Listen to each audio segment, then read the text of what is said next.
Hello, my friends, Evolutionary Energy Arts family. Well, we're looking at Mount Etna here, and it is basically an eruption, as we can see.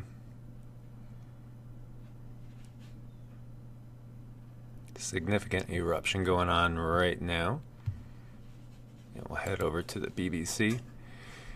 And so Etna erupts in Sicily amid dozens of tremors. And that's a good shot there from a good safe distance. Europe's most active volcano, Mount Etna in Sicily, erupted on Monday, with officials reporting more than 130 earthquakes of up to 4.0 in magnitude.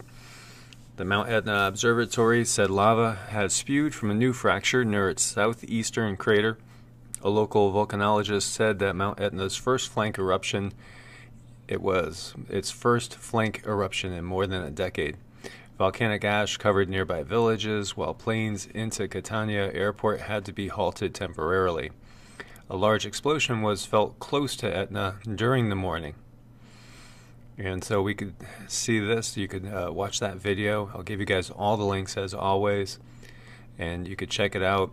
And went up to 8,200 feet as far as the volcanic ash, and people were told to get out of that immediate area. And Mount Etna is sliding towards the sea. This is something that we've talked about on previous videos. And at some point, they're fearful that it's going to fall into the sea and create a large tsunami. And we know all about that after what we have seen now over in Indonesia. And 2,000 years after devastating eruption, signs that Mount Vesuvius is coming back to life. And this is a very, very famous one that buried Pompeii way back. And so this is a very active area in Italy and the Mediterranean. And Greece and Italy receive a lot of earthquakes on a regular basis. And AD 79, according to modern historians, the ancient city of Pompeii was destroyed by an eruption that killed more than 2,000 people. The city's ruins have become one of the most visited archaeological sites in the world, as you know, literally you have people that were caught mid-flight and couldn't get out of the way, and were basically kind of mummified instantly. Krakatau volcano news and eruption updates. So a large part of Anak Krakatau has collapsed into the sea. As we can see here, December 22nd, December 19th, you see a large part of it is now gone. And this is from satellite images. So this is kind of verifying what they had first thought, you know, that it was basically a collapse of part of it, part of the volcano that went into the ocean and caused the tsunami. And this is exactly what we were talking about being the danger with both La Palma and the Canary Islands, and also the Helena slump. And so there's some visual confirmation there on that. And there's links and there's videos here as well. And if we take a quick peek at currently erupting volcanoes in eruption and ones that have minor activity, you could see it's pretty active out there, with over 20 basically showing activity right now, and many in minor eruption as well. Over 60,000 people affected by Sri Lanka flash floods, and this is the northern part of Sri Lanka. Of those affected, over 11,000 people were evacuated to safe locations as their homes were inundated due to continuous rains. And as of Monday morning, floodwaters were receding and the situation was normalizing, but people were told to remain cautious as more rains were expected in the coming days. As we have said, we have seen so much flooding all over the world. We have a 6.4 that hits Tonga at intermediate depth. And the depth was 111 kilometers. And 1,000 people are estimated to have felt moderate shaking, 91,000 light shaking, and 37,000 weak shaking. Based on all available data, no tsunami threat, thankfully for that. And we have a strong and shallow 6.1 quake that hits up in Russia. And there's actually a lot of aftershocks going on up there still from the bigger one that we saw up there.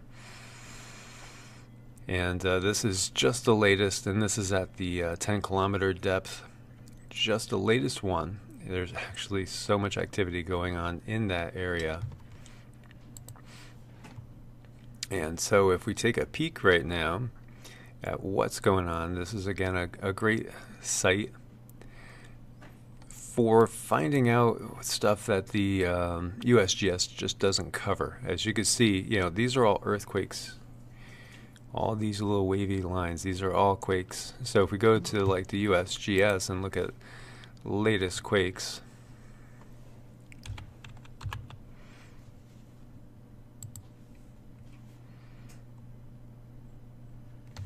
and actually as we're looking at, this is the one we were just talking about here, 6.1 off of Russia right here, and all the other ones, these are all aftershocks still.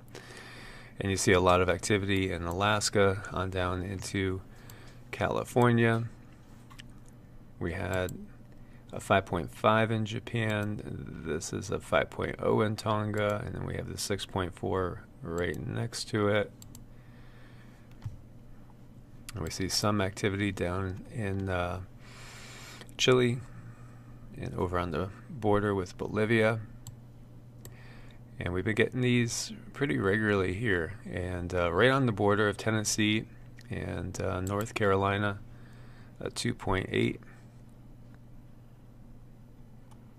Now see, if we look over here, all we're showing really is one over here in Greece, a 4.0, a 4.3 in Italy. We see one in Iran, 4.0. So we can see there's much more going on than that they just don't cover, like over the here border of France and Spain, a 2.9. As we see over here, border of France and Italy, we have a 2.4, 2.1. Most of these are smaller, but we have a 3.9 over here in Greece, a 3. You see quite a few aftershocks going on in there. A lot of activity going on. Most of it's minor. But this site also, and I'll have the links for you guys, gives you a lot of different things too. It lets you know what's happening. You might be in the New York area and say, what's going on here? And so you could click on it and see what it is that's happening. So a biological hazard.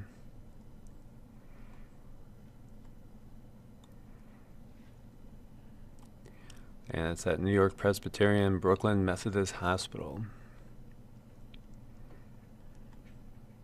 And it's something to do with probably a flu or something along those lines. Is getting into bacteria and viruses, so you can read the details. This is a really cool site. It gives you all sorts of things. Technological disaster in Italy. So you could check and see things that you're probably not going to see popping up in the news anywhere. And honestly, when I go searching Google now, it's getting harder and harder to find things. It's like they're just taking things out of the search engine itself. It really feels like it's harder to find out what's going on, in other parts of the world. And so, I use DuckDuckGo as well as others. But it does feel like things are, it feels like we're being kind of cordoned off, as far as information, because everything seems to be just tailored to your area. And perhaps that's just simply programming. It might just be programming, and that they feel like, well, everybody wants to know. And as you see here, the headline, more volcanic eruption and tsunami possible in Anak Krakatau volcano area. Stay away from the shores.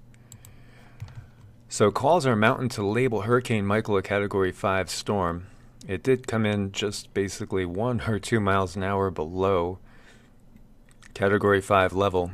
But the destruction, as we had shared before, with people that were on the ground and saw it, said it was like nothing they've ever seen And this is from people that have been doing, hurricane and cyclone relief and tornado relief for years, decades. And they said this destruction that they saw here was completely unprecedented.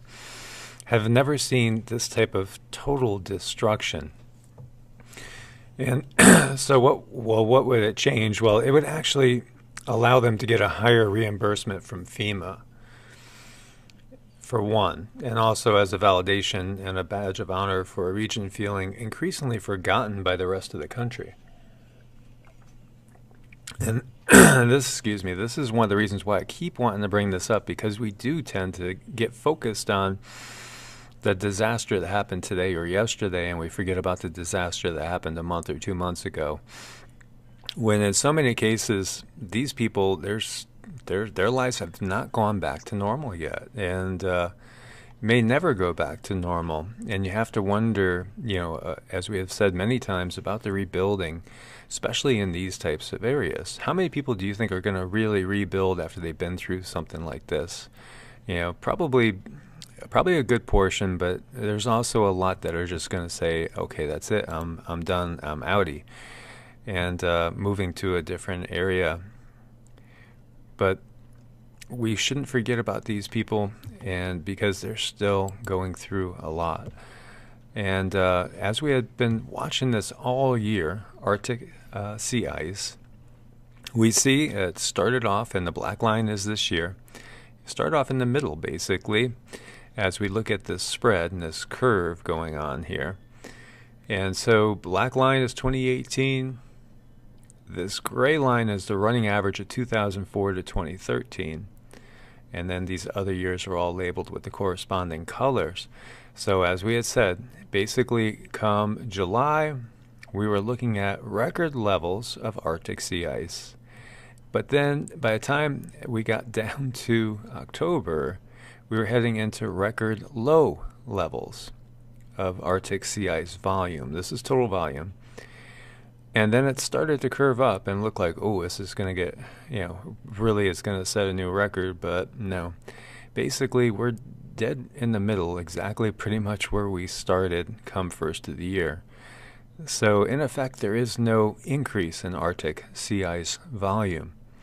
And this is one of the reasons why I would just, be hesitant to jump on board with any particular new dogma, and just look at all the data.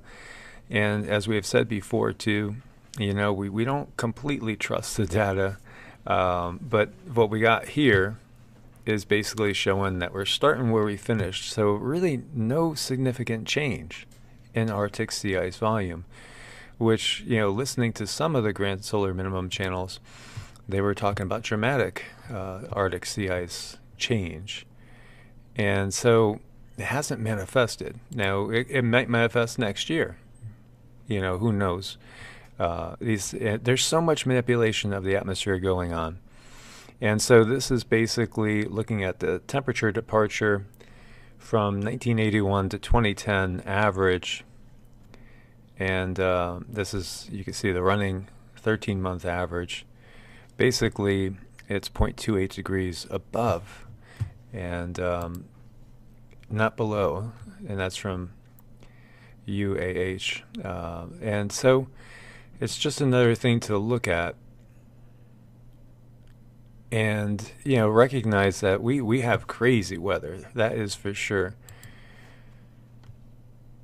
But as far as like jumping aboard and believing one dogma over another, it's good to stay critical of all dogmas and steer away from dogmas, because if we get too set in, one frame of mind with a certain item, then we tend to push everything away from us that doesn't go along with it. And so that keeps us from being critical thinking. So blame extreme weather for a collard green shortage this Christmas. And here down in the south, we love collards. And collards you could grow. They're a very nutritional food that grow really well in some areas almost year-round. You just have to mind what you're doing with them, where you're putting them. They do well in cold weather. But basically, yeah, we were talking about these food shortages really from all the disasters we've had and the uncooperative weather, because we've had extreme after extreme. So this is what we're going to be facing is some shortages of food for sure and crops. And we've seen a lot of damage in crops. As it says here, multi-billion-dollar hit the Georgia economy because of agricultural losses due to pecan, peanut, cotton, and fryer sectors. I mean, think about do you guys remember the numbers of animals that were lost in Florence from the flooding? Because the Carolinas produce a ton of poultry and pork. A ton, and there were so many areas that were underwater there, so many animals lost. And we've seen so many animals lost all around the globe, really. We saw sheep killed both in the UK and down in Australia and New Zealand from hail this year. And it's pretty wild. And that's one of the things that's going to be very dangerous. As we were saying, it's the extremes that we're seeing, these tremendous extremes, which give you these huge hailstorms. And really, I'm already kind of bracing for what's going to come in the spring. Because that's when you get these huge changes and very, very damaging flooding and also hailstorms, as well as potential for tornadoes. Although we're seeing tornadoes, we saw 70 houses destroyed in Florida, and a friend mentioned, she's been down there forever, and she said, "You didn't see this before. This didn't happen before." So, an all new experience we're having with this crazy, wild weather. So, the New Horizons spacecraft is about to explore the farthest object ever, and it's called Ultima Thule. It sounds like a villain in, like from a comic book, Ultima Thule. And the thing that's really interesting about this object is the fact that its late signature hasn't changed. It's 1 billion miles past Pluto, and it's irregularly shaped, about 18 miles across, and it might look like two potatoes that have been sandwiched together or something along those lines.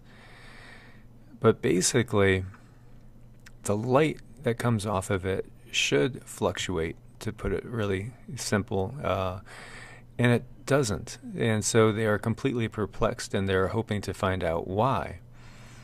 Because, especially if it's oddly shaped like that, the light should definitely fluctuate, but somehow it's staying steady. So does it have its own light source that's being emitted? What is it, in effect, is the question. Because, as we saw with Oumuamua, there's a lot of people that think that was a spacecraft.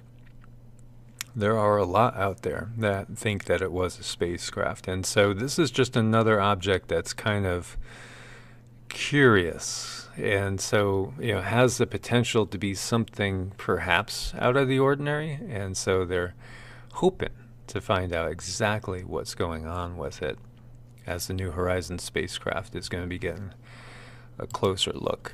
And so, global happiness. Which countries are the most and least miserable? Do you guys have a guess? It's really interesting when you look at it. Well, basically, the 25 happiest countries. And Finland is number 1. Norway is number 2. Denmark is number 3. And Iceland is number 4. And then we have Switzerland rounding out number 5, and the Netherlands, number 6. Canada, number 7. So right off the bat, you could say, wow, well, I guess sunshine and warm weather doesn't really fit in the mix or figure in the mix, because these are all, for the most part, northern countries that get a lot of darkness. Longer winters, colder weather, but these are the happiest people. It's really kind of interesting, New Zealand at number 8, Sweden number 9, Australia number 10. And then we jump into the second tier of Israel at 11, Austria at 12, Costa Rica at 13. And so we finally hit a really warm place with lots of sunshine. Then we have Ireland at number 14, Germany at 15, Belgium 16, Luxembourg 17, and then we have the US and UK at 18 and 19. Rounding out with the UAE, United Arab Emirates at 20, Czech Republic at 21, Malta 22, France at 23, Mexico at 24, and Chile at 25. And so with the all the protests going on in France, that's kind of surprising. But it also it's a good idea of just how tough things are in some of the undeveloped countries, because the ones at the bottom, you have Burundi, Central African Republic, South Sudan, Tanzania, Yemen, Rwanda, Syria, Liberia, Haiti, and you have Afghanistan at 145.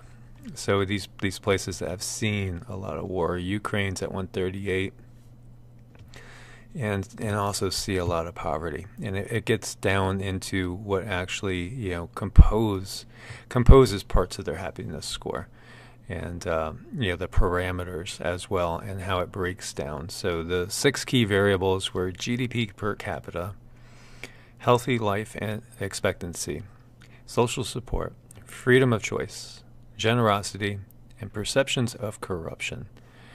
So it's interesting to look at it and get a perspective on where people are truly happy in this world. And it's interesting to see that all those countries, pretty much at the very top there, they're all European countries that are cold weather countries. And most of those are all pretty much socialist countries as well. So it's interesting. But these things do change, and it's really, I find it kind of curious, because I'm a sunshine person, and that's why I gravitated to Florida before. And my idea of true happiness is a tropical beach in paradise, or basically being up in the mountains in nice, sunny, warm weather. But we each have also our own ideas of what paradise is as well. So my friends, as always, please do thumbs up, support the channel. Go ahead, subscribe, click the bell, get all notifications, and share with as many people as possible. And let's wake them up to what's happening in this world. Stay safe out there as always, and God bless, and namaste.